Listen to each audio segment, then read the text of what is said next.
ಅಂತ. ನಾನು ಕೊಡಗಿನಿಂದ ರಾಯರ ಹುಟ್ಟಿದಬ್ಬಕ್ಕೂ ಮತ್ತು ವರ್ಧಂತಿ ಉತ್ಸವಕ್ಕೂ ಬಂದಿದ್ದೀನಿ. ನಾನು ಚಿಕ್ಕದೊಂದು ಸರ್ಕಾರಿ ನೌಕರಿಯಲ್ಲಿದ್ದೆ ಕೊಡಗಿನಲ್ಲಿ. ಜಿಲ್ಲಾ ಆರೋಗ್ಯ ಕುಟುಂಬ ಕಲ್ಯಾಣ ಇಲಾಖೆ ಮತ್ತು ಜಿಲ್ಲಾ ಪಂಚಾಯತಲ್ಲಿ ನಾನು ಕೆಲಸ ನಿರ್ವಹಿಸ್ತಿದ್ದೆ. ನಾನು ವಯೋಮಿತಿ ನಿವೃತ್ತಿ ಹೊಂದಿದ ಮೇಲೆ ನನಗೆ ಒಂದು ಭಜನಾ ಮಂಡಳಿಯ ಮುಖಾಂತರ ಈ ಒಂದು ಇದಕ್ಕೆ ಬರಲಿಕ್ಕೆ ಸಾಧ್ಯವಾಯಿತು. ಆದರೆ ನಿಜ ಹೇಳಬೇಕು ಅಂದರೆ ನನಗೆ ಗುರುಗಳ ಬಗ್ಗೆ, ನಮ್ಮ ಗುರು ರಾಘವೇಂದ್ರ ರಾಯರ ಬಗ್ಗೆ ನನಗೆ ಭಕ್ತಿ ಬರಬೇಕು ಅಂದರೆ ನಾನು ಒಂದು ಕನ್ನಡ ಚಲನಚಿತ್ರ ಪಿಕ್ಚರ್ ನೋಡಿದ್ದೆ. ಅದು ಮರ್ತೋಯ್ತು ಈಗ ನನಗೆ. ಯಾವ ಕನ್ನಡ ಯಾರು ಆ್ಯಕ್ಟ್ರಿಂಗ್ ಅಂತ ಗೊತ್ತಿಲ್ಲ ನನಗೆ.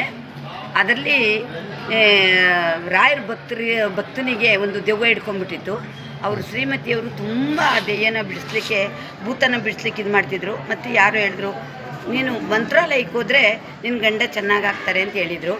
ಆಕೆ ಮಂತ್ರಾಲಯಕ್ಕೆ ಗಂಡನ ಕರ್ಕೊಬರ್ಬೇಕಾದ್ರೆ ಇದು ಅವಳು ಸೆರಗಲ್ಲಿ ಕಟ್ಟಿದ ಅಕ್ಷತೆಯನ್ನು ಸಮೇತ ಕಿತ್ತು ಬಿಸಾಕ್ಬಿಟ್ಟಿತ್ತು.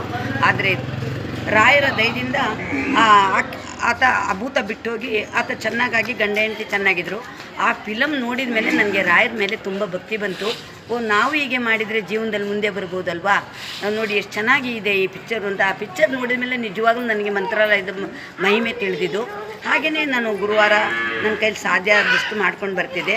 ನಿವೃತ್ತಿ ಆದಮೇಲೆ ನಮ್ಮಲ್ಲಿ ಕುಶಾಲನಗರದಲ್ಲಿ ಒಂದು ಭಜನೆಗೆ ಸೇರಿಕೊಂಡೆ. ಪ್ರಥಮವಾಗಿ ಭಜನೆ ಕಲಿಬೇಕು ಅಂತ ಆಸೆ ಆಯಿತು. 60 ವರ್ಷ ಆದಮೇಲೆ ಭಜನೆಗೆ ಸೇರಿಕೊಂಡೆ. ಅಲ್ಲಿ ನಮ್ಮ ಗುರುಗಳಾದ ಶ್ರೀಮತಿ ರಮಾ ವಿಜಯೇಂದ್ರರವರು ನನ್ನನ್ನು ಭಜನೆಗೆ ಸೇರಿಸಿದರು. ಅವ್ರ ಮುಖಾಂತರ ನಾವು TTD ದಾಸ ಸಾಹಿತ್ಯ ವತಿಯಿಂದ ನಾವು ಯತಿವರ್ಣಿಯರು ದಾಸರ ಬಗ್ಗೆ ಪರೀಕ್ಷೆ ಬರೀಲಿಕ್ಕೆ ಶುರು ಮಾಡಿದೋ. ಇದು 8ನೇ ವರ್ಷ ಪರೀಕ್ಷೆ ಬರೀತಾ ಇದ್ದೀನಿ. 7 ವರ್ಷ ಪಾಸಾಗಿದ್ದೀನಿ. ಅದರಲ್ಲಿ ಫಸ್ಟೇ ದಾಸ ಅಂತೇಳುವ ಫಸ್ಟನೇ ವರ್ಷದ ಪಾಠದಲ್ಲಿ ನಮಗೆ ನಮ್ಮ ಗುರು ರಾಘವೇಂದ್ರರ ಪಾಠ ಇತ್ತು. ಅದ್ರ ಬಗ್ಗೆ ನಾನು ಉಕ್ತಲೇಖನ ಬರೆದಿದ್ದೀನಿ. ಅವರು ಹುಟ್ಟಿದ ಊರು ಮತ್ತು ಅವ್ರ ತಂದೆ ತಾಯಿ, ಅವರು ಹೇಗೆ ಇಲ್ಲಿಗೆ ಬಂದರು ಮತ್ತು ಅವರು ಹೇಗೆ ಬೆಳೆದ್ರು, ಅವರು ಹೇಗೆ ಅವರ ಮಂತ್ರಾಕ್ಷತೆಯಿಂದ ಸತ್ತೋದ ಜೀವಸ ಹೇಗೆ ಬದುಕಿಸಿದ್ರು, ಮತ್ತು ಸುಮ್ಮನೆ ನಾಟಕಾಡಿ ನಾನೀಗ ಸತ್ತೋಯ್ತೀನಿ, ಮುಖದ ಮೇಲೆ ಬಟ್ಟೆ ಮುಚ್ಕೊಳ್ತೀನಿ ಅಂತ ಹೇಳಿದವನು ನಿಜವಾಗ್ಲೂ ಸತ್ತೋದ.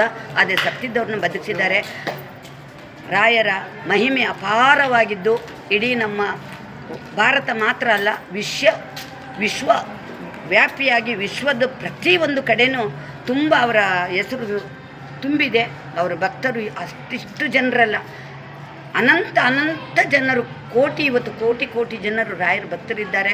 ರಾಯರ ಭಕ್ತರೆಲ್ಲರೂ ಅವರ ಕಷ್ಟದಿಂದ ವಿಮುಕ್ತರಾಗಿ ಚೆನ್ನಾಗಿ ಜೀವನದಲ್ಲಿ ಸಂತೋಷವಾಗಿದ್ದಾರೆ. ಏನೇ ಕಷ್ಟ ಬಂದರೂ ರಾಯರು ಅದನ್ನು ಪರಿಹಾರ ಮಾಡ್ತಾರೆ. ಹಾಗಾಗಿ ಪ್ರತಿಯೊಬ್ಬರು ರಾಯರ ಮಕ್ಕಳಲ್ಲದೆ ಬೇರೆ ಯಾರೂ ಅಲ್ಲ. ಇವತ್ತು ನಿಜವಾಗ್ಲೂ ಮಂತ್ರಾಲಯದಲ್ಲಿ ರಾಯರ ಹುಟ್ಟಿದಬ್ಬನ ನೋಡಿದರೆ ಇದೊಂದು ಸ್ವರ್ಗವೇ ಭೂಮಿಗೆ ಇಳಿದಿದೆ ಅಂತ ಹೇಳಬೇಕು. ಅಷ್ಟರ ಮಟ್ಟಿಗೆ ಇವತ್ತು ಇಲ್ಲಿ ಸಂತೋಷವಾಗಿ ಮಿನಿಸ್ಟ್ರುಗಳು ಮತ್ತು ಫಿಲಮ್ ಆ್ಯಕ್ಟ್ರುಗಳು ಪ್ರತಿಯೊಬ್ಬರು ಇದರಲ್ಲಿ ಬಂದು ಪಾಲ್ಗೊಂಡಿದ್ದಾರೆ. ಅದನ್ನು ನೋಡಲಿಕ್ಕೆ ಅಷ್ಟಿಷ್ಟು ಸಾಲ ನಮ್ಮದು 2 ಕಣ್ಣು ಸಾಲಲ್ಲ. ಪ್ರತಿಯೊಬ್ಬರಿಗೂ ರಾಯರ ಕೃಪೆ ಹೀಗೆ ಇರಲಿ. ಸರ್ವೋ ಜನ ಸುಖಿನೋ ಭವಂತು. ಶ್ರೀ ಕೃಷ್ಣಾರ್ಪಣಮಸ್ತು. ಗೋವಿಂದ.